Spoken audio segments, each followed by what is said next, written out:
everyone. Welcome back to the channel. Today we're doing episode 5. I'm Alyssa. And I'm Mia. Today's episode. Oh. Today's episode is on Then She Was Gone by Lisa Jewell. Lisa Jewell, Miss Lisa. Initial ratings. I liked this book. This is my second time reading this book, actually. So this is a reread. First time reading I read this exactly 1 year ago. Okay. Right before we get into it, did your thoughts change? Yes and no, because I still have, my initial, I like the book. Okay. I liked what they had to say. I thought the mom was likable. The first time around? Or still? The first time around and still. She's fine. I don't hate her. I don't know. I feel like it was just obviously way more obvious of what happened the second time reading it around. Okay. And she just threw a bunch of shit in your face and was like, this is what happened. And I was like, oh, how did I miss that the first time? You know what? Let's just say the ratings and then we'll get into the questions because I already want to start talking about 18 different things. Okay. My initial rating, I'm just going to give it a 3. Okay. Because it's good. I like it. But it's not it wasn't giving me those extras that the others were giving me. Okay. I'm going to give it a 2.4. A 2.4? Yeah. I didn't hate this book. I just didn't thoroughly enjoy it. The writing for me felt very it wasn't anything special. Okay. For me. Okay. And also there wasn't a sense of what is the genre of this book? When you look it up. Okay, then I will not shut up. I was not suspenseful at all. Yeah. Throughout the entirety of this book. Okay, that's a fair comment. It, to me, wasn't it wasn't a thriller that I'm used to. I wasn't anxiously turning every page. Okay. I wasn't. All the information for me was there. Yeah. Some things switched it up, I will say. But for the most part, I was like, you're giving me everything all at once, actually. Yeah. So there wasn't... She did from the very beginning. Yeah. First and foremost, a mystery. Yet, many questions are answered quite early on in the book. How soon did you guess what really happened to Ellie?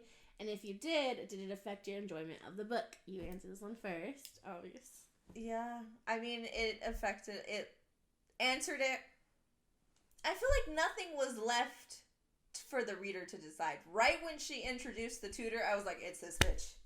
Really? Yeah. She immediately was like, she's kind of weird. Ellie. Oh, yeah. She's kind of weird. I don't like her. She's asking me all these questions.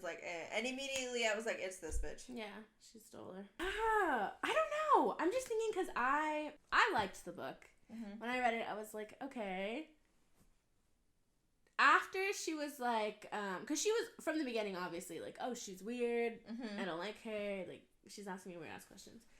But after she was like, don't you know how lucky you are? I was like, it's definitely her. She took her. Mm-hmm. She's fucking her life up. One of the comments that I made as I was reading the book, I put this in the notes. I was like, because she was talking to Ellie about, you should be grateful or you should. Something like that. And I was like, did she steal her because she wasn't grateful? That's what this is?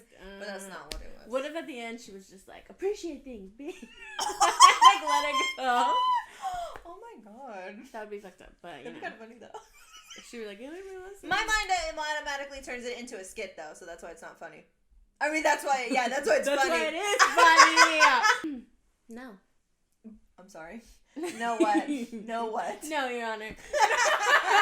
No, I don't think it affected it because I liked it. I was like, I know she took her, but You want to see how it happened? Yeah. Okay. I still was like, okay, why? Why the fuck did you take her, first of all? Mm-hmm. Were you gonna let her out? What was the backstory? That's another part to why. But, I wanted to know why. I needed to know why. Okay. Her whole reason was she did it to keep this man. And that was the weakest reason for me. I was like, I would have much rather, because she was already, what? No, go. I said a comment. she was already just an insane person, okay? She was not right. Mm-hmm. However, I think that being her reason, because she wanted to stay with Lloyd, I was like... No, but are you saying, like, had it been her just wanting a kid and being crazy, like Lifetime movie crazy, it would have been better? Better, I think, yeah. But even then, I don't know. We'll wait till the end of this podcast to see how I really feel. She's gonna be like, 2. Looking at it backwards, it was obvious all along. Now that you've finished the novel, do you agree? What warning signs referred to in the prologue might Ellie have spotted if she been more aware? She spotted all of them, in my opinion. She literally did. And I don't even want to put this on Ellie, because this isn't Ellie's fault. It's your fucking mother's fault, first of all. Wait, why is it her mother's fault? Because I don't know. I feel like... One, I get, Noel came recommended, okay? I gonna already put my trust into you a little bit because a parent I know is putting their trust into you, they're fine. I get it. Yeah. If Ellie felt the vibes off of this woman... Why didn't you? You were a mother. Your mother. Like, I don't know. None of the fault of this was on Ellie. I guess you could blame her for going to her house when she sees her in the street and she's like, oh, let me give you those papers to study off of. Yeah. Not only that, like, she's just a kid, so if somebody that is, like, she was your teacher at one point, or your tutor or whatever, I'd be like, she has some kind of authority to be like, you can come in. Come in. And I'd be like, oh, okay, I can come in. Yeah, like, you've been to my house, there's already, like, I know you already, you're not just some stranger, but... I wish she would have just been like, Mom, like, she's weird. Yeah. Like, not even, like, just a passing comment, even. Like, not even just a full-on, like, let's sit down, this girl's really weirding me out. She'd be talking. Like, she's weird. Yeah, no. I wish she, just I said something. Like, just a little something, so she would have been like... Okay. Because if my kid went missing immediately, I'd be like, it's obviously that tutor. The tutor. She said she was weird, and now I fired her, and now she's got my daughter. Exactly. I thought about that as I was reading the entire book, too. I was like... Okay, you checked into everybody, but you didn't think to check into the tutor at all? Like, I get it. Popped out. I would have been thinking everyone that my child had contact with. People that were in my house, family. I will turn on you. I don't care which one of you has my kid. First of all, I don't even care. I don't want your kid. I hate you. Not next week's book thing about losing your best friend's kid. I forgot about I'll never lose your kid. I hope, because this... I don't know what's happening in our futures. I'm never losing a kid, but I don't want to jinx it. Let's just knock on some wood. That's there's no wood in this room. A house. Oh. What? That was the only time I agreed with the mom. Why? I guess. The text says, but the way he dealt with the violent hole ripped into their lives by Ellie's disappearance had shown her that he wasn't big enough, he wasn't strong enough, he wasn't insane enough. And the only note that I made was that part right there, baby. Because I also, too. I'm not accepting You're dealing with this, and I'm not dealing with this. Yeah. I am How insane. Are you okay right now? Yeah, I am insane. I will forever not get this out of my head. Because 2 years is 2 years, 3 years is 3 years, 15 years is 15 years. If I don't know what's wrong with my kid or where my kid went, I'm still going to be insane. I'll tell you that. Exactly. Do you think that Lisa Jewell's portrayal of L'Oreal Infallible Foundation. Laurel and her journey was realistic. Could you relate to the way she dealt with grief, or did you find it alienating? I thought that it was very realistic. Like, even though she had other kids, you're still missing that kid. First of all, when she told Hannah, like, she didn't tell Hannah, but she was thinking it in her head. Not thinking it should have been you to your kid, but having that sense of, like, anger and, like, you're here and they're not here, but not even so much at the kid, just that, like, in general, but that gets confused with, like, wishing it was your child. Yeah, wishing it was your other child, which is ugly to even think, but, like, who am I gonna know, or how am I supposed to know, like, how a mom would feel? I don't think that way. I feel like, if anything, I'd want my kid, like, around more. Be like, I don't want you, I'm too scared for you to drift apart from me, because then you'll end up missing her. I already lost one kid. Like, I can't do it again.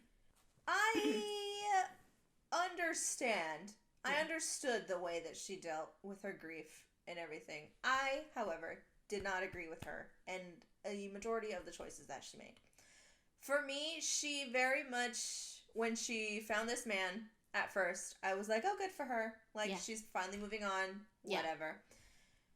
When she started to pick up on things, like, for one, he kind of did dress like Paul. And when her husband makes the comment, like, oh, look at you, you found a replica of what we used to be. I'd be like, oh.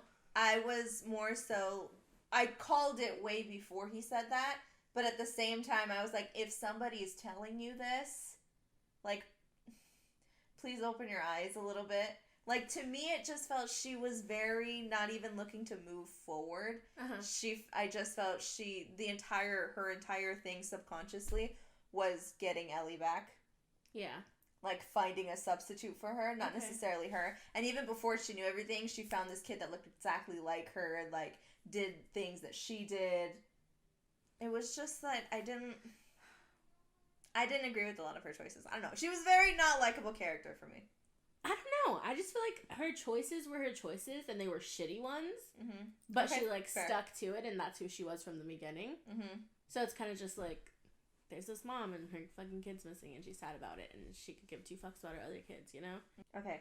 There's a passage of text here that says, she's young. She's talking about Poppy. She's young. She has no mother. She doesn't go to school. She doesn't know. Because of what Poppy did. And I don't remember exactly what it was, but if you've read the book, you know that she's a very outspoken child. She's very little grown-up is what she is. Go get your dad. Literally. And my note for this was that's what her weakness is. She feels very protective of this girl because, one, she has no mother, and two, perfectly enough, she looks like Ellie.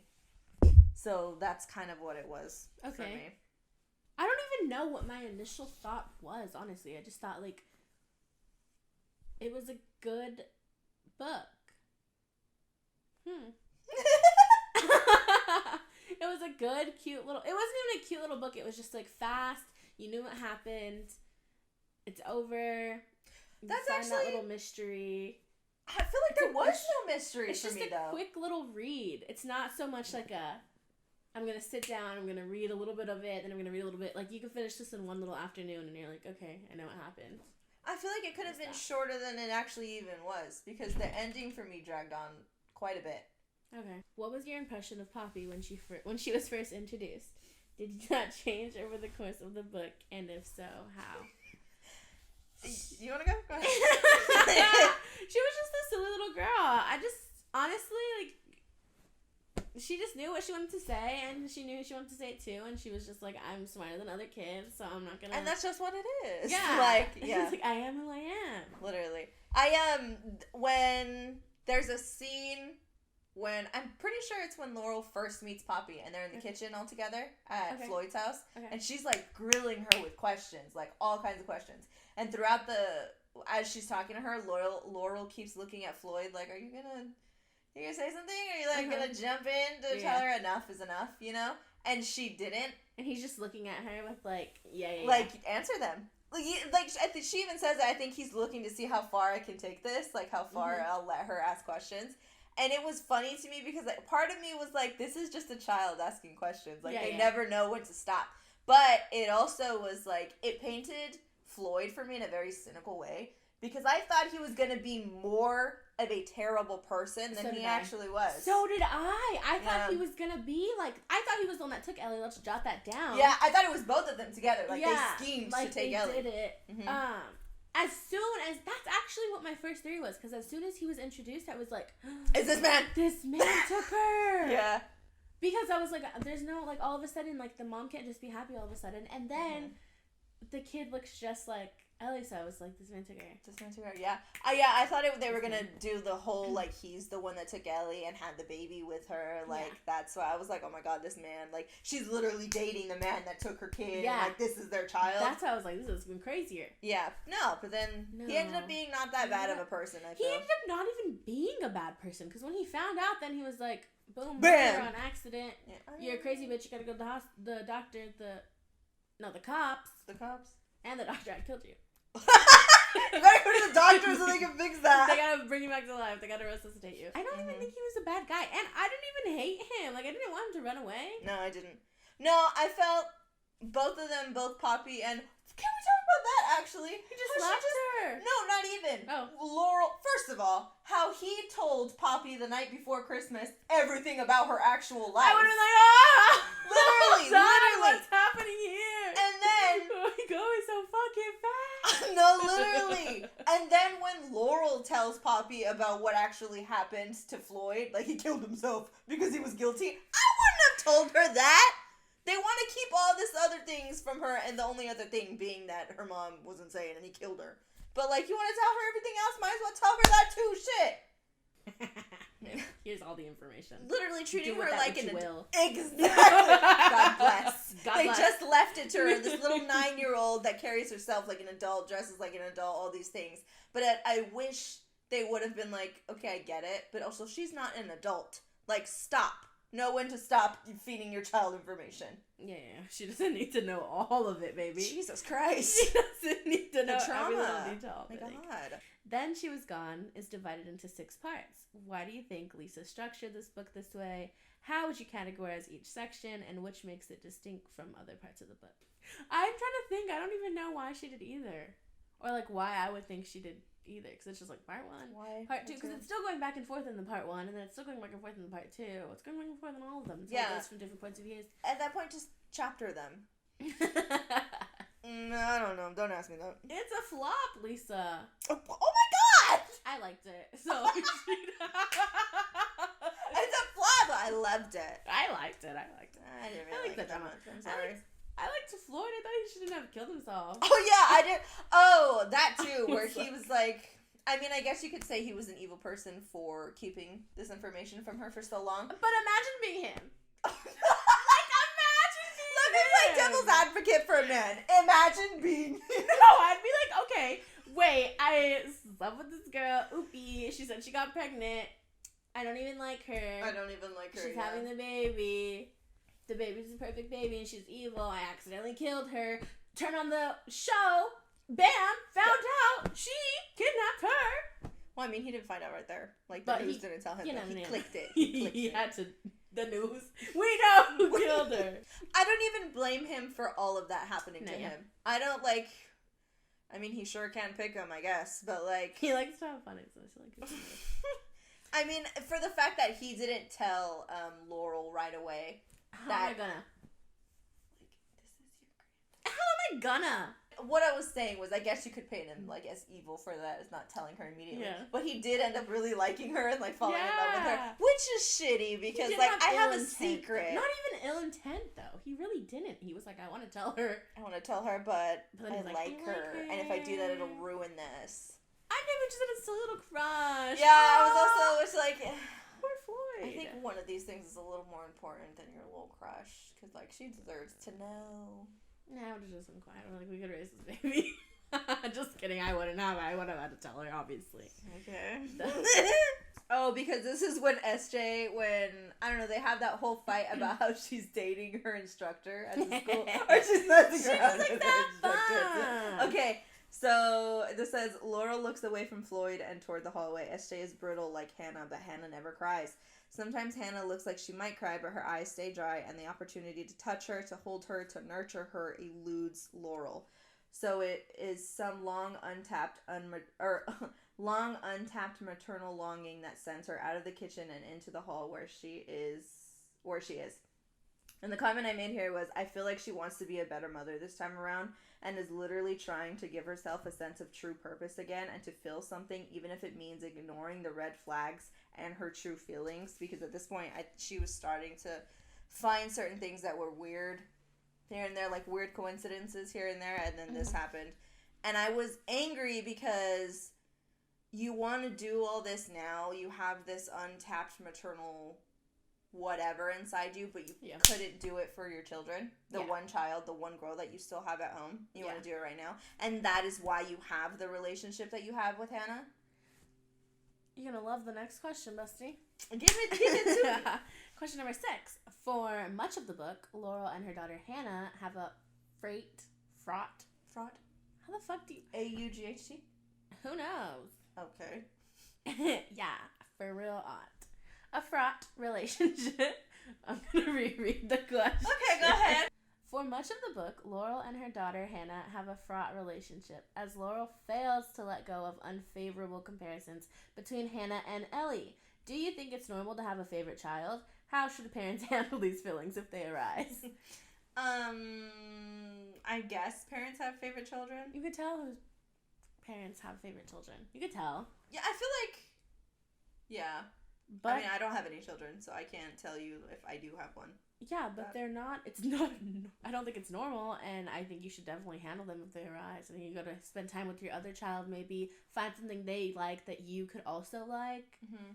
Like, I think if you're already going into having children thinking that they're going to be just like you and they're going to have, like... Yeah. You're going to bond with them. They're not going to see the same interests and hobbies and all that. No, yeah, that's a whole person. That's a whole different person. Like, and I think even if I don't like a lot of the things my child likes, I want you to tell me about them because I want to know see, like, what excites you. Exactly. Yeah. Just be a better mother, basically. That's be a fucking good mom. Like, it's not hard. I mean, she very much deserved, to me, the relationship that Hannah was giving her. Yeah. Because it was unspoken, but it was very much, I'm sorry, I can't be Ellie. Literally. Like, I am sorry I can't be Ellie. Sorry that she was taken and not me. I wish it would have been me. I don't want to be here. Sorry if that sounds like I'm fucking gaslighting you. No, but hello, no. I would have gaslit my mother too, showing me this behavior. No, true.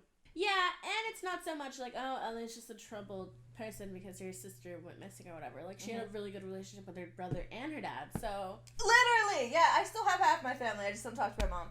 Because my mom's a bitch. So... Because she wanted me to be... Oh, God! How did you feel, really quick, if it's not a question, how did you feel about Hannah dating Theo? I don't know. To me, it's like the only flaw? The one guy I had. Guy that I had, and I was this, like, that's what she was, when I get out, like, we're gonna do these things, or, like, no, did she even say that? She had, like, some kind of hope, but then it was gone fast. Ellie's very much me. She was like, bitch, I'm dying. What are you talking about? When she was, when she was giving her all the hamsters and shit, and she was just like, I'm gonna get out. I'm gonna let you out. Again. Or she said, I'm gonna let you out. What the fuck? She said she was gonna let her out at one point, did she not? She said, I don't think she ever said specifically, I'm going to let you out at one point. She's just keep doing these things. Yeah. And then, yeah. So I feel like, at that point, I still had hope for Ellie. I thought she was going to escape. Mm-hmm. So I thought that, like, she's going to go back to this guy. She's going to go back to her little family. Obviously, this can't happen in the book. Like, she's got to die. Yeah. But, I don't know, like, the one guy...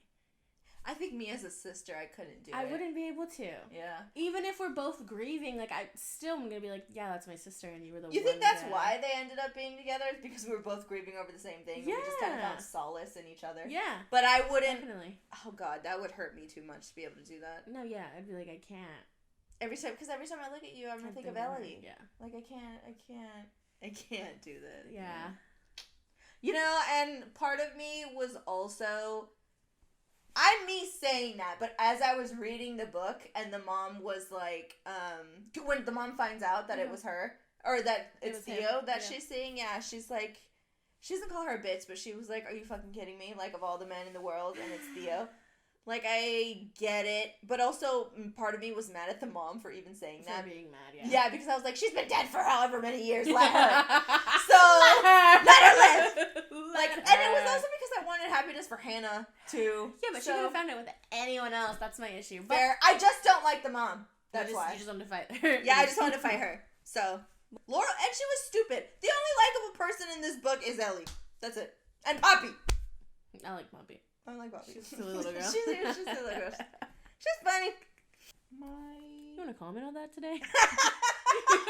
This has been an interview. This has been an interview brought to you by Chevrolet. Is it Chevrolet? Chevrolet. See? My mom said Chevrolet the other day, and she made me think I was insane. No!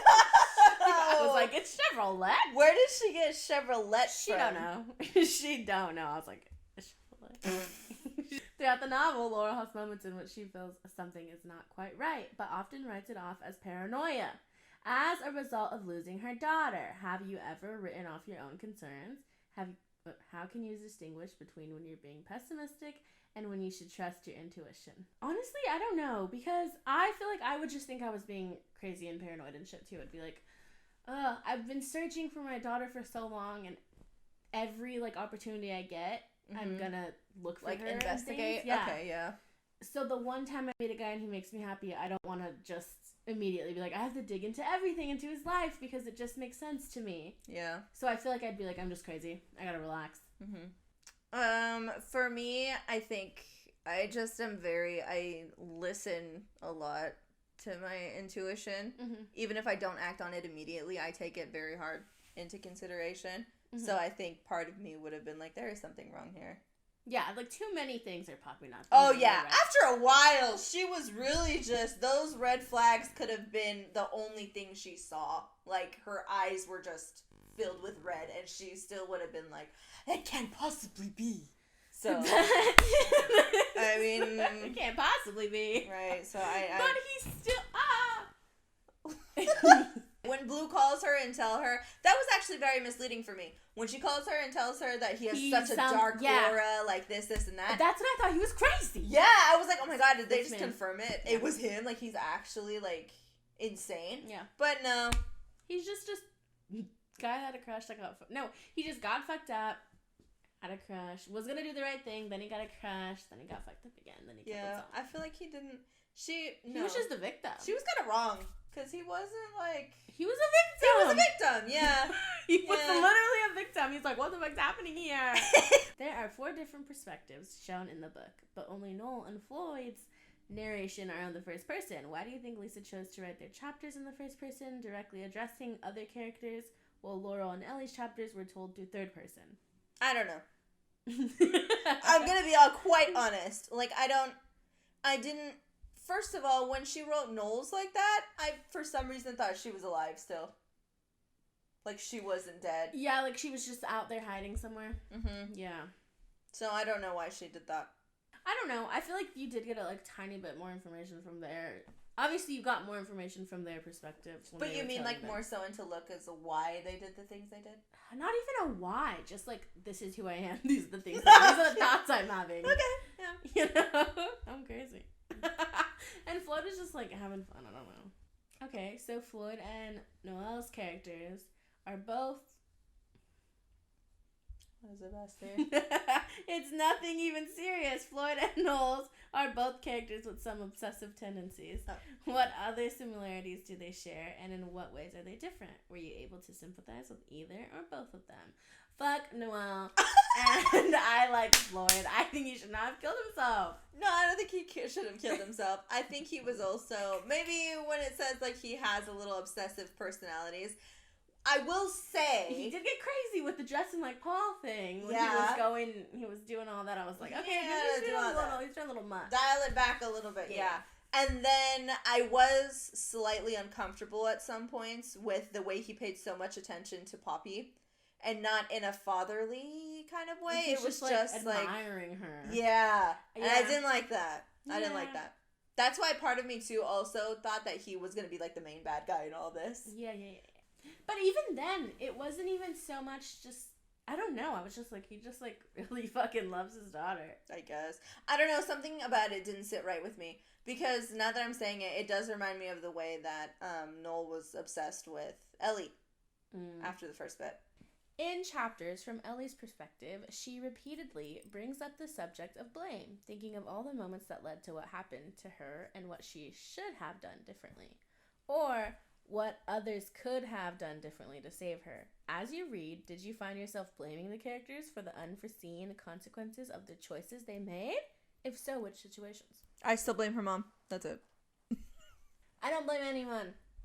If I was in Ellie's shoes, if I was Ellie, I would have been blaming myself like she did in the book. I would have been like, if I didn't get a tutor, if I didn't go to the library to study, if I didn't go to her house, I would be thinking those thoughts too. But me personally, I don't blame anyone. I don't even blame the mom. But it's very easy to blame the mom because, if I were to see a new tutor with my child and then see my child in the sesh. And she was like, oh my god, mom, please don't leave. In her head, right? But I think I would be able to see that in my daughter's eyes. You know? Read your kid's body language. Yeah, she doesn't look comfortable right now. I'm going to sit for a sec. Or I'm gonna sit for a sec, or after the session is done, I'm gonna be like, do you like her? Yeah. Is everything okay? With her? Yeah. Ask your kids questions. Yeah. How about that? Have a conversation with your child. Literally. At the end of the book, Laurel notes that she, quote, hasn't told Poppy the full truth, end quote, about everything that happened. Do you think she ever will? How would Poppy react to learning the secrets of her background? I feel like she would take it probably like a champ, actually. She knows everything else. Like, if she were to be like, oh, she's buried back there? Locked up. Your mom was held prisoner. And the person that kidnapped your mom is in the backyard, baby. I feel like she'd just be like, okay. Like, she'd cry a little bit, but she'd be like, okay. Because they literally told her everything else. The absurd amount of information that they told her. They might as well have just told her that, too. I don't even know why they didn't. How crazier can the story get? Like, I'd be like, I got news for you. Thanks, Mom. Can I say, yes, that little blurb at the end, where she's like, Poppy calls me Mama, and not Grandma, or Laurel, or anything. I almost hated it a little bit. Because I was like, you're giving her Ellie back. Like, you're making it... Not that you're making it too easy, but you're just like... I feel like Laurel didn't learn anything. She just got her kid back. Yeah, you're right. Yeah. But in another whole... sense, yeah. Sense of the word. Like, I feel like everyone else had to do work to move on and actually deal with the situation, whereas she's now living in this little... bubble, and she's like, it's bubble. not that it's perfect again, but it kind of is. Ellie's literal child Poppy. Here we go. Yeah, so I got her back, and I don't have to do any healing. I don't have to. Not that she didn't. I feel like she didn't really heal though. The alternate ending is linked down below if you would like to take a look and read. Personally, I actually liked that ending better. I like that ending better than the one that she gave us. It would have worked, in my opinion, if they had made Floyd a little crazier. True. Than he was. Yeah. But, yeah, because if they would have made him crazier, I wouldn't have cared about the 1 year later thing. But if he's Floyd how he is, and then 1 year later has Ellie, I'm like, but for what reason? Yeah. Like, what? Because that itself was weird. Like, yeah, and then being in the basement, like... Yeah, you've been in a room and then not came out when she was there, you know? Like, you're gonna lock you up in the basement, baby. Just like you know what, though? I was gonna say he could have just told Poppy that this was like another roommate or like an exchange student that we're taking in or something like that. But because he had his other daughter come over and visit sometimes, so maybe she'd have been like. But again, it would have just been super easy to be like, don't come out of the room, you know? Like she'll understand. Yeah. She's not just gonna like bust out and be like, I'm here. Yeah. Yeah. It would have been the perfect little, like, twist at the end. Then it would have given me something to be like, oh, they did get me there. Like, I was a little suspenseful reading that, actually. Then I wanted to get through it. Give the rating if that would have happened? Well, because I'm not sure. Because I feel like it would have been higher, but changes to the story would have had to have been made if she did that. Yeah. So, like, and I don't know what those changes would have been, per se. Yeah. So, my rating probably would have been higher, though. Well, I'm still a 3. If they had made that change, if they made the change, I still would have. Interesting. Okay. Because it makes it better. It does like give me more, but it's also just still an okay book. Yeah. Type of book all around. I liked it though. Thank you guys so much for watching this week's episode. Next week's book is Then She Was Gone. No. That was this week's book. What is it called? Her One Mistake. Her One Mistake by Heidi Perks. That will be the last book. Oh my god, that will be the last book of December because we're going to take a break for Christmas and New Year's, but we will be back first Friday of January. So, I'm going to see you guys then. Thank you so much for watching. Leave a comment down below. Answer the questions. Did you agree? Did you not agree? Let us know. Tell us if it was a flop for you. I'll see you guys next week. Bye. Bye.